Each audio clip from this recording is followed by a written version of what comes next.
Can you tell us a bit about yourself? Well, I suppose I can sort of say that I've lived in the area for well over 40 years now, and I've lived in Crediton for sort of almost 25 years with my family, and I've been a councillor for over 20 years. So it's all sort of sort of a very interesting being a councillor. Sort of learning about different things that are happening locally, and also being able to sort of, where I can, sort of help with people's issues and problems. I think that's something I quite enjoy doing. I also sort of have my family, as I said, in Crediton, with I should say now 3 grown-up sons. 2 of which are at university, and I have 2 grandchildren, so that's really me. Oh, hey, local councillor, what do you do? I suppose I first better say actually that I'm what you call a sort of triple-hatted councillor, because I'm a town councillor, a district councillor and a county councillor. Now each of those authorities do different things, but to try and sort of be as brief as I can about it, I suppose, it's really the biggest part of it is actually sort of working in the community, and also trying to help with issues that are of concern to people. One of the things that the County Council does, Devon County Council, of course, it is the authority for education, or in other words, schools, which is a big sort of part of the job, and that sort of helping and trying to do what you can with local schools and sort of help them run as best we possibly can. The other big thing is social services. That's obviously affects a lot of people's lives, and also one of the things that's always big in my post bag, and that's sort of the roads, and sort of as they are at the moment, of course, there are lots of problems because councils are cutting down on a lot what they're doing at the moment, including road maintenance, and that is a very big issue and something that I deal with quite a bit. What is your favourite thing about your job? I suppose it's overall it's really being able to be involved in what's happening locally, and helping people do progress in different things that they're doing where you can. But other than that, I would like to say actually that one of my sort of specialities, if you like, I would call it, one of the things that I'm very interested in is transportation, and particularly public transport. And we're very lucky in Crediton to have a really good railway line that goes through our town and area, and called the Tarka line, as you probably might know. And actually making the services run as best as possible, and insisting on that is something that is something I quite sort of like doing. Although the railway authorities are completely different in a way to local authorities do have a influence on things, and I think it's important that today, with all the traffic fumes and pollution and everything, that we try and encourage as much as possible our railways to sort of operate and run really good services for local people. So that's something that sort of I think is quite important. So that's perhaps sort of the 2 things I suppose are important. The fact that that's very important, I would say. The fact that people do sort of come to you for help and ask your advice on certain issues, and that is where we can help quite a bit. Almost a bridge between being a councillor is almost being a bridge between, if you like, the local community and the council itself. So hopefully that answers your question. how you feel about Costa coming to Preston? I mean, this is obviously a big issue for a lot of people. I mean, I think firstly, got to say how important our local independent shops are, and what a jewel they are for our sort of our high street, our town. I mean, they really are very, very important, and we need to keep them.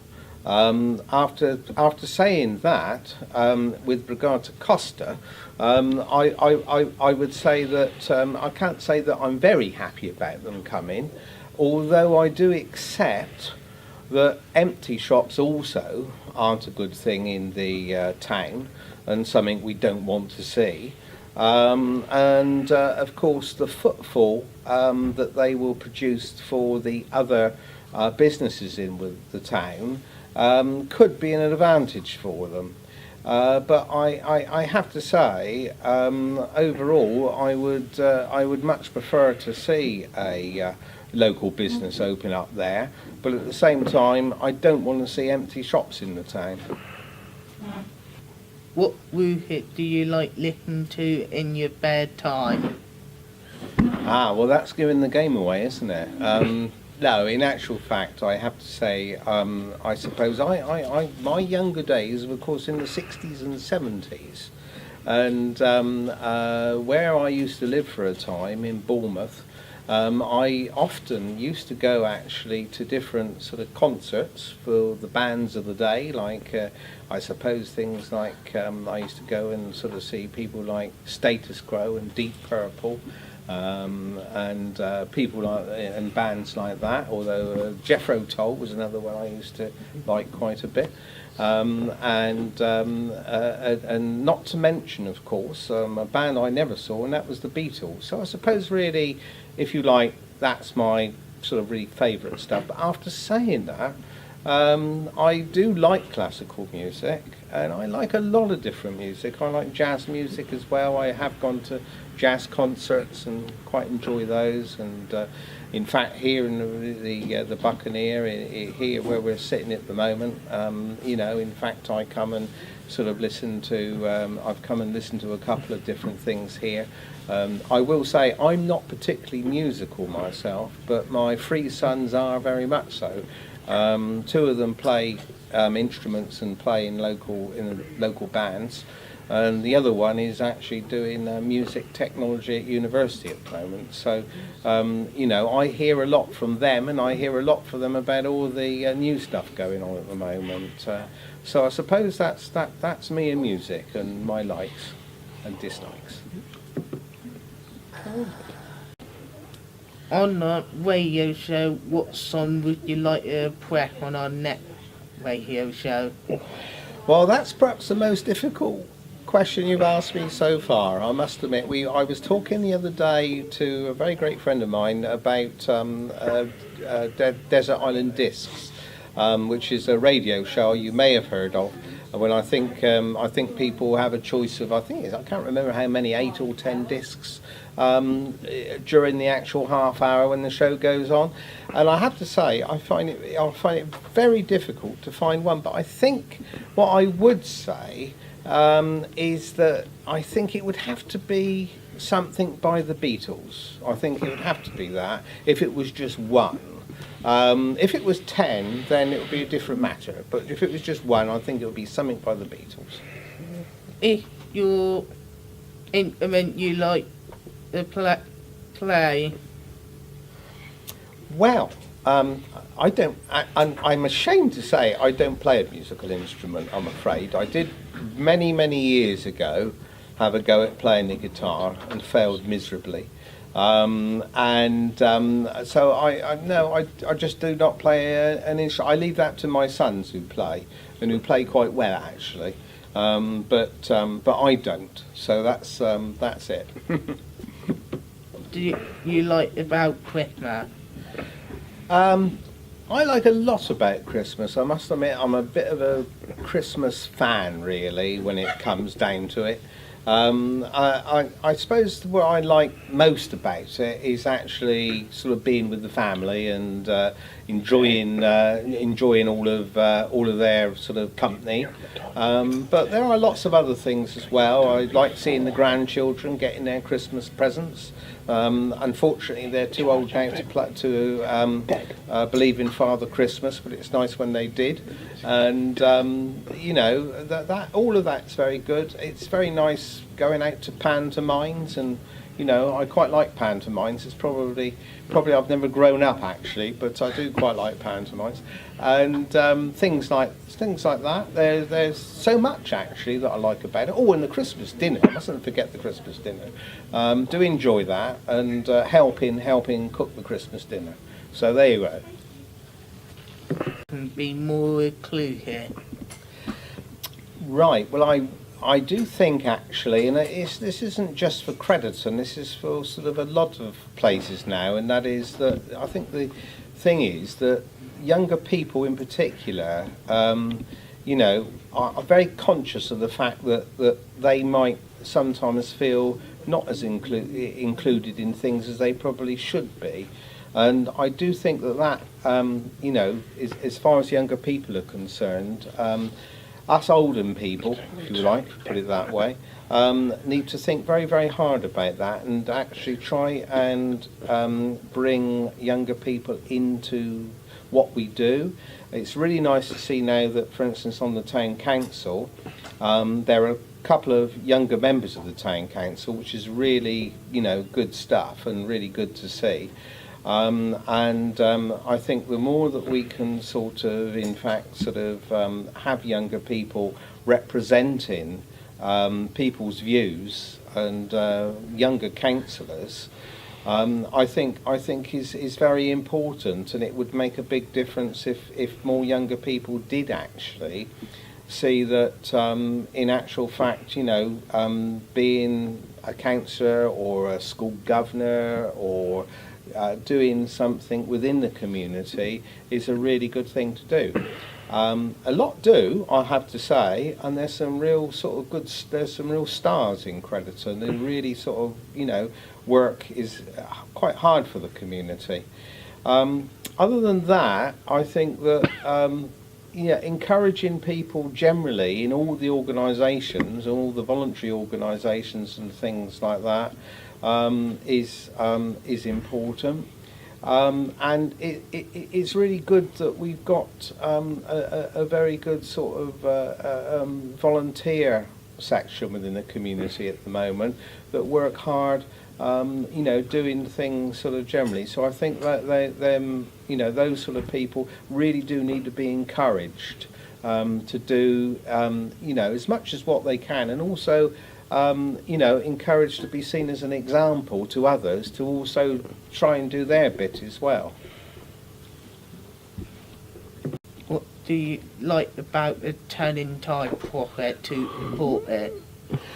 Well, I'm very impressed with the Turning Tides project. We're talking just, so the last question you asked me was about being inclusive, and actually this is, to me, very much part of it.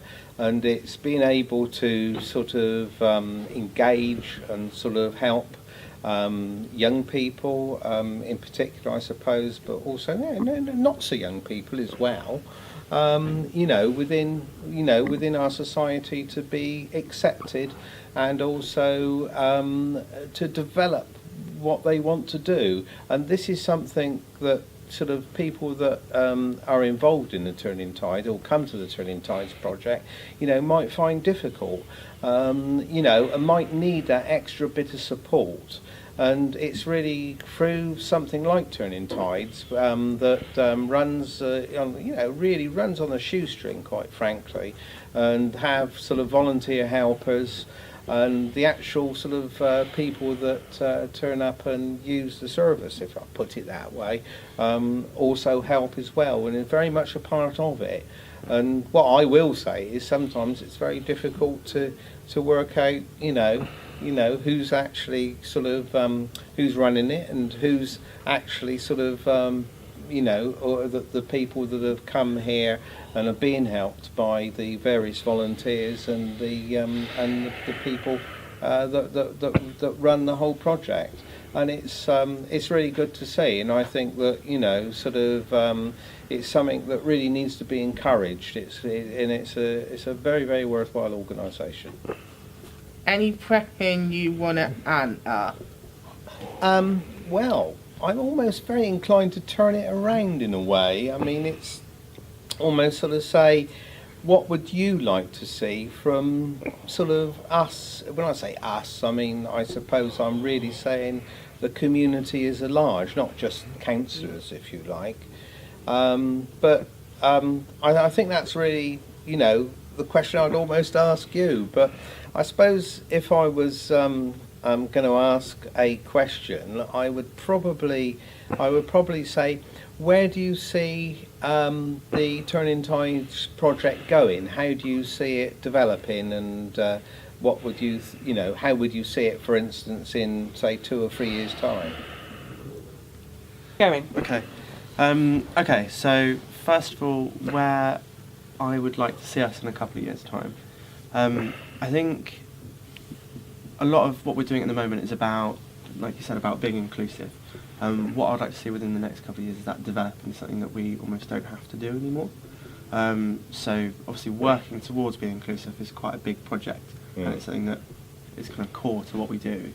But if we do what we're doing, we do it well, we'll reach a point where we're no longer relevant. It'll just be something that's just happens.